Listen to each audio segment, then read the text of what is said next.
जय हिंद फ्रेंड्स, नमस्ते। बिल्कुल आप सभी विद्यार्थियों का स्वागत है, तहे दिल से स्वागत करते हैं इस समाधान स्टडी परिवार में।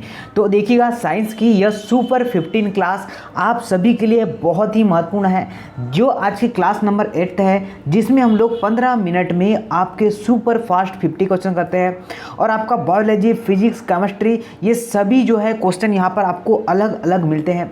तो आपके आगामी सभी एग्जामों के लिए महत्वपूर्ण है। तो आप सभी स्टूडेंट जो है इसे जल्दी से जल्दी ज्वाइन कर ले और जरूर से देखिएगा। और गाइस, सभी को एक जो है महत्वपूर्ण सूचना बता दूं मैं कि देखिएगा, समाधान स्टडी की जो टेस्ट सीरीज लॉन्च हो चुकी है और इस जो है टेस्ट सीरीज को आपको डाउनलोड के लिए, परचेस के लिए मैंने नीचे एक डिस्क्रिप्शन बॉक्स में लिंक दे रखा है। और ये सभी जो है आपके प्रीवियस ईयर के अकॉर्डिंग बनाए गए पेपर सेट है। तो आपको एक दिन में एक ही सेट लगाना है और जल्दी से जल्दी जो टॉप 100 जो रहेंगे स्टूडेंट, अगर वह इसे लेते हैं तो इसका अमाउंट है 99 रुपीज़। ठीक है, अब आप लोग ध्यानपूर्वक सुनिए, इसका अमाउंट क्या है, 199 है उन 100 बच्चों के लिए जो इसे सबसे पहले परचेस करेगा।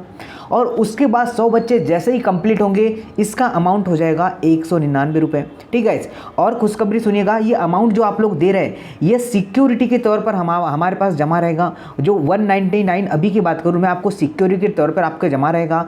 और जैसे ही आपको जो 70 मार्क्स आते हैं आपके एग्जाम हॉल में, क्या कहा मैंने, अगर 70 मार्क्स आते हैं और उसके अबव आते हैं तो ये 199 रुपये प्लस इससे दुगुना पैसा आपको रिफंड मिलेगा। क्या कहा मैंने, यह पूरा अमाउंट क्या मिलेगा, आपको रिफंड मिलेगा। तो आप सभी स्टूडेंट्स ध्यानपूर्वक जो है इस टेस्ट सीरीज को लीजिए।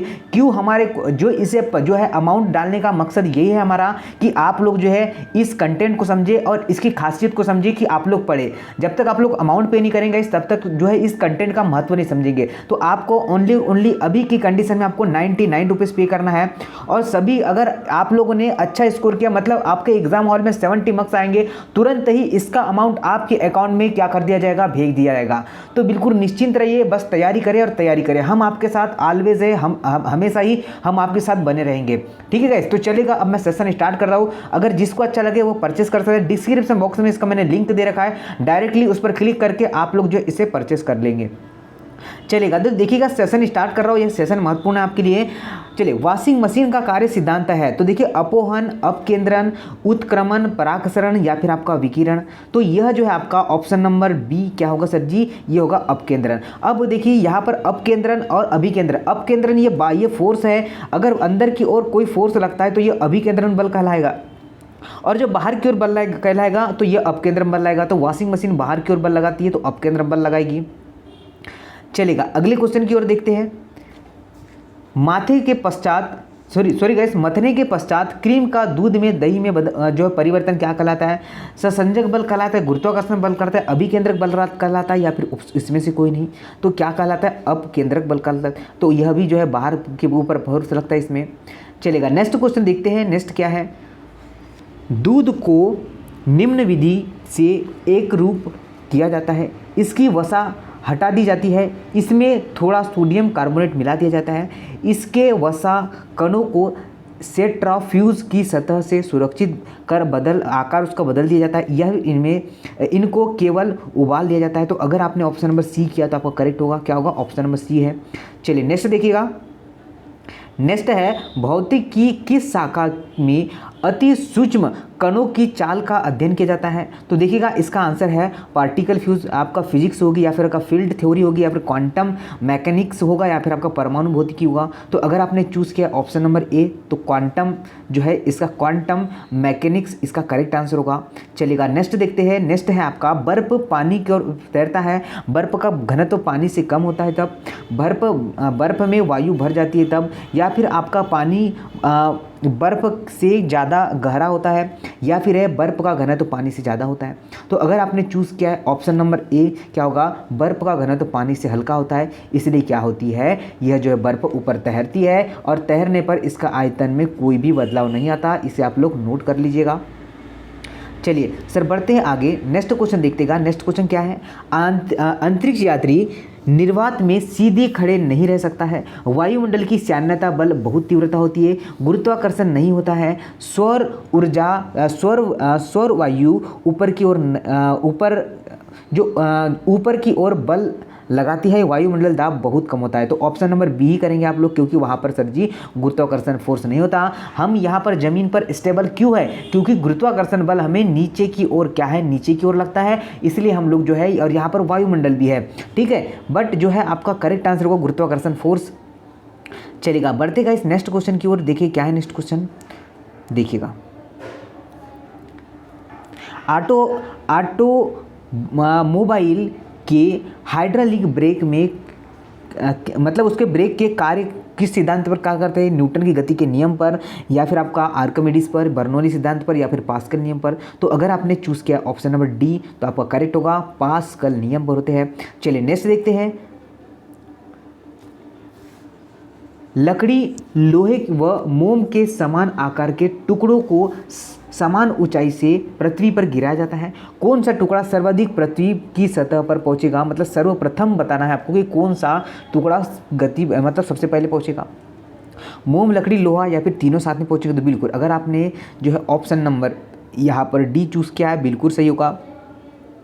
क्या होगा, तीनों ये साथ में गिरेंगे। चलेगा, नेक्स्ट देख लेते हैं। अगर किसी वस्तु को 8 किलोमीटर प्रति सेकंड के वेग से अंतरिक्ष से फेंका जाता है तो वह जो है वापस पृथ्वी पर आ गिरेगी। वह वस्तु अंतरिक्ष में चलती रहेगी, वह पृथ्वी के चारों ओर कक्षा में गति कराएगी, वह फट जाएगी। तो देखिएगा क्या होगा, अंतरिक्ष अगर आप लोग फेंकते हैं तो वह हमेशा ही हमेशा क्या रहेगी, पृथ्वी पर आ गिर जाएगी। तो यह ध्यान रखना है। चलेगा, आगे बढ़ते हैं। पृथ्वी का पलायन वेग, इंपॉर्टेंट क्वेश्चन था आपके लिए।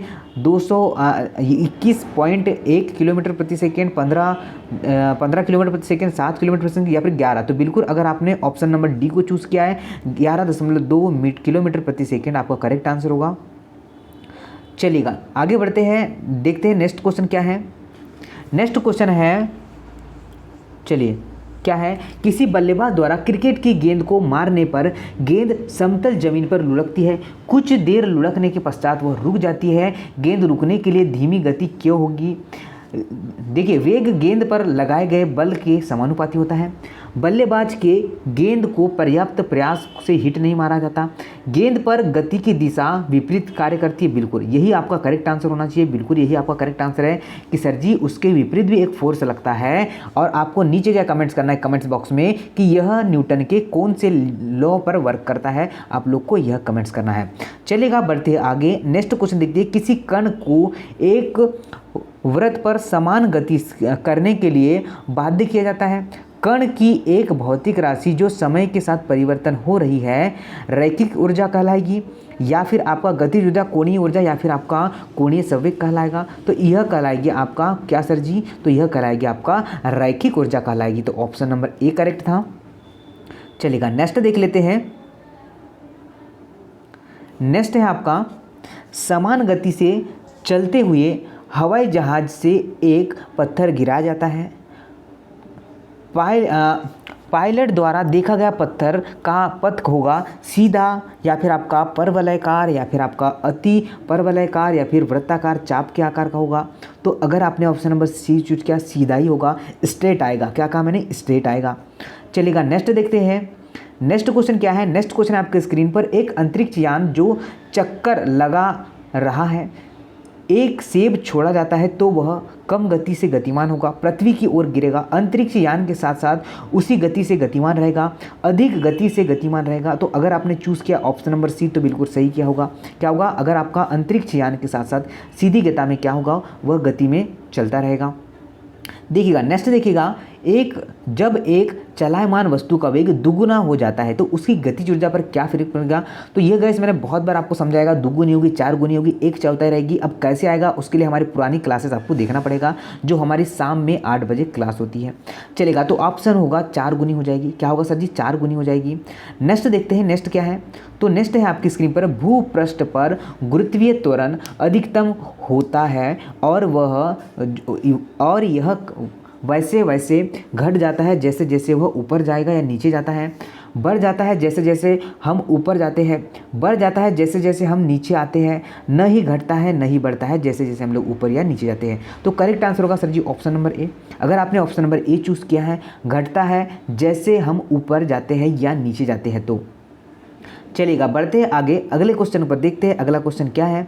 तो नेक्स्ट क्वेश्चन आपकी स्क्रीन पर है, किसी एलिवेटर में रखा हुआ बैरोमीटर 760 मिलीमीटर दाब क्या करता है, दर्शाता है। जब एलिवेटर विरामावस्था में है तब एलिवेटर बढ़ती हुई चाल से ऊपर की ओर चलता है, तो बैरोमीटर का आपको क्या बताना है, दाब बताना है। 760 मिलीमीटर 760 से छोटा होगा, बड़ा होगा या शून्य होगा, तो क्या होगा, यह 760 से क्या होगा, बड़ा होगा। जो है इसका दाब होगा, ये दाब होगा बड़ा होगा, ठीक है, ये ध्यान रखना है आपको।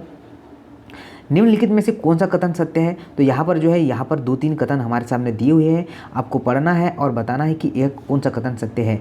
गहराई बढ़ने के साथ साथ गुरुत्वीय त्वरण क्या होता है, बढ़ जाता है। ये ऊंचाई बढ़ने के साथ साथ गुरुत्वीय त्वरण घट जाते हैं। वेरी गुड, यही आपका ऑप्शन है। और मैं आपको बार बार बताता हूँ कि ऊपर जाने पर जी का मान हमेशा नेगेटिव में लेते हैं हम लोग, जब हम न्यूमेरिकल भी सॉल्व करते रहते हो। चलेगा आगे बढ़ते हैं। देखिए नेक्स्ट क्वेश्चन, निम्नलिखित कथनों पर कौन सा कथन सही नहीं है। इस बार क्या पूछा है उसने, सही नहीं है। देखिए, किसी घर्षणहीन सतह पर 10 किलोमीटर प्रति सेकंड एक समान वेग से गतिमान 5 किलोमीटर पिंड किसी वस्तु पर लगाने पर उसका बल क्या होगा, शून्य होगा। 1 किलोमीटर प्रति घंटा द्रव्यमान के एक पिंड पर कार्य करने वाले पृथ्वी की का गुरुत्वाकर्षण 9.8 न्यूटन होगा। भार की इकाई जो होती है आपका केजी होती है क्या, बिल्कुल सर जी ये गलत है। यहाँ पर भार की इकाई क्या होती है, तो केजी नहीं होती। नीचे डिस्क्रिप्शन बॉक्स है, आप लोग अपने कमेंट्स कीजिएगा कि भार की यूनिट क्या होती है। चलेगा आगे बढ़ते हैं। नेक्स्ट देखते हैं हम लोग, पत्थर के एक टुकड़े को एक डोरी से बांधकर आर त्रिज्या की वक्रीय कक्ष में घुमाया जाता है, जिसके केंद्र पर डोरी का दूसरा सिरा है। यदि डोरी टूट जाती है तो पत्थर बताना है आपको केंद्र की तरफ आएगा, केंद्र से दूर जाएगा, या फिर एक सर्प रेखा में दर्शाएगा, या फिर आपका रुक जाएगा। तो अगर आपने चूज़ किया है ऑप्शन नंबर सी तो बिल्कुल सही होगा। एक स्पर्श रेखा के अनुदिश चलेगा और वही चलते ही चलते जाएगा। नेक्स्ट की ओर बढ़ते हैं, देखिएगा नेक्स्ट क्या है। तो नेक्स्ट आपके स्क्रीन पर, निम्नलिखित में से कौन सी एक वायु प्रतिरक्षा प्रक्षेपी प्रणाली नहीं है, त्रिशूल, आकाश तंत्र या फिर अग्नि। तो आपका अगर ऑप्शन नंबर तंत्र है तो बिल्कुल सही होगा। क्या होगा, option number C correct answer होगा। चलेगा नेक्स्ट क्वेश्चन की ओर आते हैं, देखते हैं नेक्स्ट क्वेश्चन क्या है। यहां देखिएगा, कुछ नहीं में से कुछ का सृजन किस नियम के विरुद्ध है। द्रव्यमान ऊर्जा का संरक्षण, नियत अनुपात का, या फिर आपका गुणित अनुपात का, या फिर संवेग संरचना का। तो अगर आपने चूज़ किया है इसका करेक्ट आंसर, चलिए करेक्ट आंसर आपको बता दें करेक्ट आंसर क्या होगा। चलिए करेक्ट आंसर होगा आपका ऑप्शन नंबर ए, द्रव्यमान ऊर्जा संरक्षण। तो ऑप्शन नंबर ए करेक्ट होगा। चलेगा बढ़ते हैं आगे।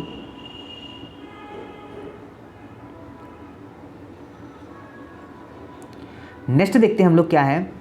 गुरुत्वीय बल के विद्युत और चुंबकीय बलों से विभिन्नता के संदर्भ में निम्नलिखित में से कौन सा कथन सत्य है। गुरुत्वीय बल केवल आकर्षीय होता है, जबकि विद्युत तथा चुंबकीय बल क्या होता है, आकर्षीय और प्रतिकर्षीय होता है। गुरुत्वीय बल अन्य दोनों की अपेक्षा प्रबल होता है। गुरुत्वीय बल का परास बहुत कम होता है, या गुरुत्वीय बल दीर्घ परासीय और जबकि अन्य लघु होते हैं। तो अगर आपने चूज़ किया ऑप्शन नंबर ए तो ए इज अ करेक्ट आंसर होगा। गुरुत्वीय बल केवल आकर्षीय होता है, जबकि विद्युत तथा चुंबकीय बल क्या होता है, आकर्षीय होता है। चलेगा नेक्स्ट की ओर बढ़ते हैं, देखते हैं नेक्स्ट क्या है।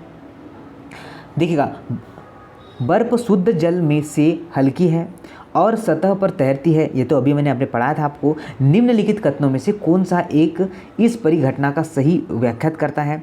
चलिए, बर्फ की एक अव्यवस्थित त्रिविमीय संरचना होती है। बर्फ की संरचना जल की संरचना से समान होती है। बर्फ में हाइड्रोजन बंद अंतराली केंद्रों के साथ घुली रूप में संचित होती है, या फिर जल में हाइड्रोजन बंद नहीं होता है। तो अगर आपने चूज़ किया ऑप्शन नंबर सी तो करेक्ट आंसर होगा ऑप्शन नंबर सी। चलेगा बढ़ते हैं आगे, नेक्स्ट देखते हैं क्या होगा। नेक्स्ट है आपका, ज्वलनशील पदार्थ को ले जाने वाले वाहनों में आमतौर पर धात्विक रस्सियाँ होती है जो गति के समान भूमि पर स्पर्श करती है। ऐसा किसके कारण होता है। तो घर्षण के से उत्पन्न आवेश के चाल के कारण होता है, या फिर वाहन की चालक नियंत्रण करने के लिए होता है, ज्वलनशील पदार्थ द्वारा उत्पन्न धारा के चालन के साथ होता है, या फिर तड़ित के लिए भूस्खलन प्रदान करने के लिए होता है। तो अगर आपने चूज़ किया ऑप्शन नंबर ए तो आपका करेक्ट एंड करेक्ट होगा ऑप्शन नंबर ए, ऑप्शन नंबर ए। चलिएगा बढ़ते हैं आगे नेक्स्ट क्वेश्चन की ओर देखते हैं। नेक्स्ट क्वेश्चन क्या है, 0 डिग्री सेल्सियस पर पायदर के 760 mm कॉलम द्वारा बनाने वाले दाब को क्या कहते हैं? तो सर जी इसे कहते हैं ऑप्शन नंबर ए सही होगा आपका, मिसफर कहते हैं, ये ध्यान रखना है, ए को एक मिस्टर कहते हैं। चलिएगा आगे बढ़ते हैं, इसी तो सवाल आप कर ही लीजिएगा, आगे बढ़ते हैं तब तक। चलिए ये न्यूमेरिकल है, चलिए बता देता हूँ ये भी न्यूमेरिकल आपको। चलिए एक इलेक्ट्रॉन और एक प्रोटॉन समान त्रिज्या के वृत्तीय मार्गों पर समान चालक से परिसंचरण कर रहे हैं।